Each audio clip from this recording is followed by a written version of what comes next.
Hello friends, स्वागत है आप सभी का हमारे नए एपिसोड में। और आज हम लोग डिस्कस करने जा रहे हैं अगस्त ऑफर से लेके संविधान सभा के निर्माण तक की पहले की प्रक्रिया। अगस्त ऑफर से लेके कैबिनेट मिशन ने किस तरीके से संविधान सभा निर्माण के लिए कुल सीटों की संख्या डिसाइड की जाती है, जिसमें ब्रिटिश भारत से और देशी रियासत से मिला के टोटल 389 सीटें डिसाइड की जाती हैं। तो आज हम लोग डिस्कस करते हैं कि वहाँ तक पहुँचने में कौन कौन से आंदोलन, कौन कौन से रिवॉल्यूशन और क्या क्या घटनाएं घटित हुई हैं, उनको वन बाय वन डिस्कस करेंगे। कौन से वाइसरॉय उस ड्यूरेशन में रहे हैं और कौन से वाइसरॉय बदले हुए हैं, इसके आगे कौन से वाइसरॉय आते हैं, तो अब हम डिस्कस करेंगे इसमें आगे। तो सबसे पहले हम लोग डिस्कस करना चाहेंगे कि स्टार्ट होता है अगस्त ऑफर 1940 से। तो सबसे पहला पॉइंट ये है कि एक्चुअली अगस्त ऑफर जब लाया गया था उस समय भारत में वाइसरॉय कौन था। तो जिस तरीके से यहाँ मेंशन किया गया है कि जब अगस्त ऑफर भारत में लाया गया था तो उस ड्यूरेशन में भारत का वाइसरॉय लॉर्ड लिनलिथगो थे, और लॉर्ड लिनलिथगो के द्वारा ही अगस्त ऑफर लाया गया था। और अगस्त ऑफर लाने का बेसिक कारण जो था वो था द्वितीय विश्व युद्ध में या सेकेंड वर्ल्ड वॉर में भारतीय सेना का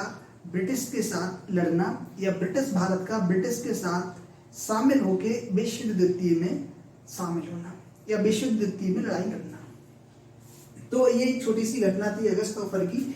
तो जिस तरीके से अगस्त ऑफर आया था, तो एक्चुअली इसका नाम अगस्त ऑफर इसलिए पड़ा था कि जब भारतीय लोग अगस्त ऑफर के लिए, जब भारतीय लोग विश्व युद्ध द्वितीय में ब्रिटिश के साथ लड़ने के लिए तैयार नहीं थे, तो भारतीय लोगों को मनाने के लिए लॉर्ड लिनलिथगो द्वारा अगस्त ऑफर लाया गया था, जो आया था 1940 में। इसके बाद हम लोग डिस्कस करते हैं कि जिस तरीके से फिर अगस्त ऑफर आया, भारतीय नेताओं के द्वारा अगस्त ऑफर को ठुकरा दिया गया। अगस्त ऑफर में जो जो बातें भारत को लुभाने के लिए की गई थी, भारतीय नेताओं को लगा कि ये सारी बातें बेबुनियाद हैं और इनसे भारत का उद्धार नहीं होगा, तो उनको सरे से नकारते हुए उसके बाद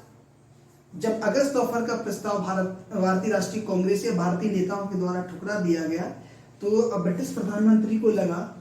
कि शायद अगस्त ऑफर में वो सब चीजें भारत के लिए नहीं दी गई जो भारत चाहता है। तो उसके बाद उन्होंने नेक्स्ट प्रस्ताव भेजा जिसका नाम था क्रिप्स मिशन।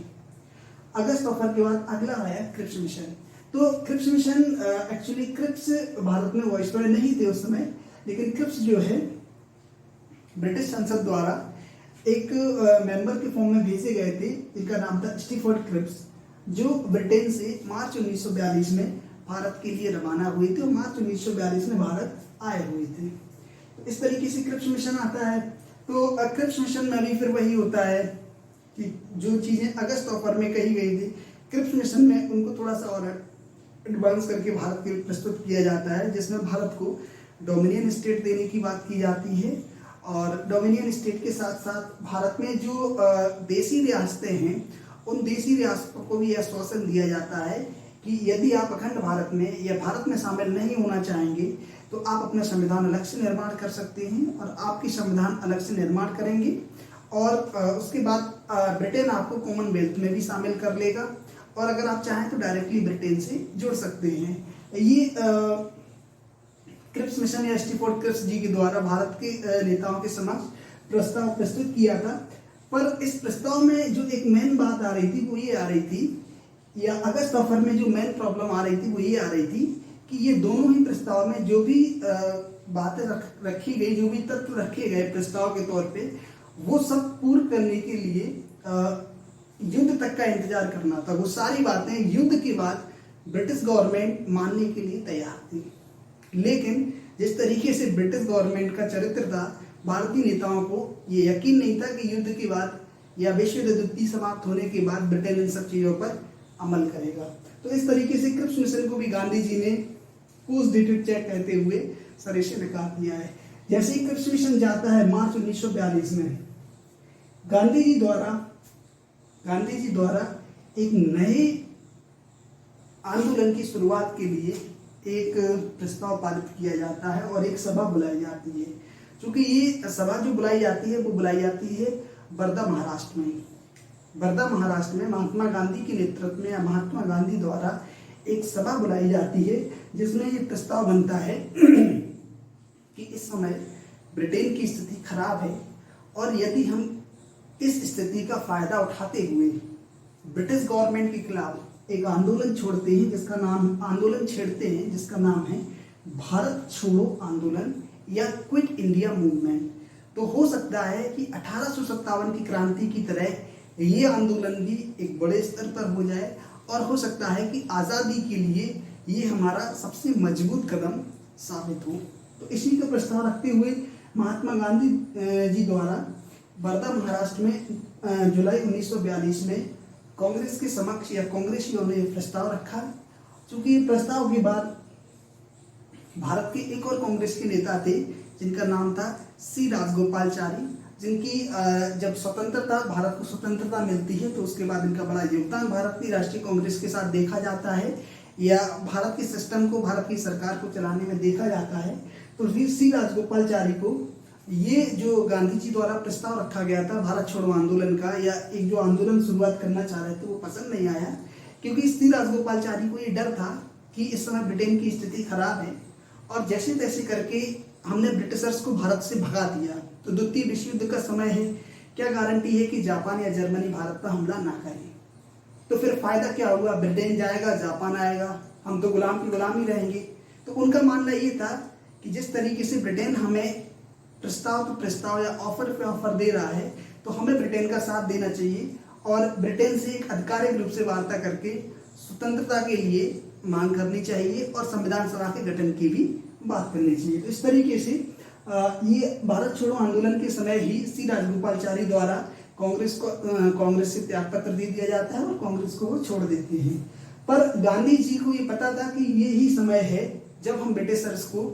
भगा सकते हैं, ब्रिटिशर्स के खिलाफ एक बड़ा मोर्चा खोल सकते हैं। तो गांधी जी द्वारा जुलाई 1942 में भारत छोड़ो आंदोलन के लिए प्रस्ताव रखा गया और गांधी जी द्वारा 8 अगस्त 1942 को ग्वालियर टैंक महाराज से यह आंदोलन लागू कर दिया, यह आंदोलन की शुरुआत कर दी है, इसकी आधिकारिक रूप से घोषणा कर दी है 8 अगस्त 1942 से। तो ये था भारत छोड़ो आंदोलन जिसकी शुरुआत ग्वालियर टैंक महाराज से 8 अगस्त 1942 को होती है, जिसमें गांधी जी द्वारा एक नारा दिया गया था कि यह समय है या तो हमें आज़ादी मिले या शहादी, या तो हमें आज़ादी मिले या शहादी। और इसी को कहते हुए गांधी जी ने एक नारा दिया था कि करो या मरो का नारा गांधी जी के द्वारा भारत छोड़ो आंदोलन के दौरान दिया गया था। और एक वैश्विक लेवल पे एक बड़ा राष्ट्रीय लेवल पे एक बड़ा आंदोलन था ये। और इस आंदोलन में जिस तरीके 1857 की क्रांति या असहयोग आंदोलन ने एक बहुत ही बड़े लेवल पे लोगों का समर्थन मिला था, तो ऐसा ही इस आंदोलन में भी देखने को मिला गया था। इस आंदोलन में भी बड़े लेवल पे लोगों का समर्थन मिला, जिस पर गांधी जी द्वारा अपील की गई थी कि जो शासकीय सेवक हैं वो शासन की सेवा करते रहेंगे, जो विद्यार्थी हैं वो अपनी पढ़ाई करते रहेंगे और जो किसान हैं वो अपनी किसानी करते रहेंगे, बशर्ते उनको भारतीय राष्ट्रीय कांग्रेस का सपोर्ट करना है, भारतीय राष्ट्रीय कांग्रेस का सहारा देना है। जो शासकीय सेवा में हैं वो आंतरिक रूप से भारतीय राष्ट्रीय कांग्रेस का सपोर्ट करेंगे और जो किसान हैं वो इस तरीके से सपोर्ट करेंगे कि वो अपना लगान देना बंद कर देंगे, वो अपना लगान नहीं देंगे। और जो सैनिक हैं, जो भारत के सैनिक हैं, जो ब्रिटिशर सैनिक हैं, उनसे कहा गया था कि आप अपने सैनिक के पद पर तैनात रहिए, लेकिन जब भी आपको इस तरीके के आदेश दिए जाएं कि आपको भारतीयों पर गोली चलाना है तो उस समय आप इस आदेश की अवहेलना कर सकते हैं। इस तरीके से क्योंकि अव्यवस्था ना फैले इसका ध्यान रखते हुए, और गांधी जी ने ये भी कहा था भारत छोड़ो आंदोलन में कि ये आंदोलन जब शुरू होगा तो जरूरी नहीं है कि आज हम आपके सामने हैं कल भी हम आपके सामने रहे, हो सकता है सारे नेताओं को जेल में डाल दिया जाए, सारे नेताओं को कैद कर दिया जाए। और सेम वैसा ही हुआ था भारत छोड़ो आंदोलन में। जैसे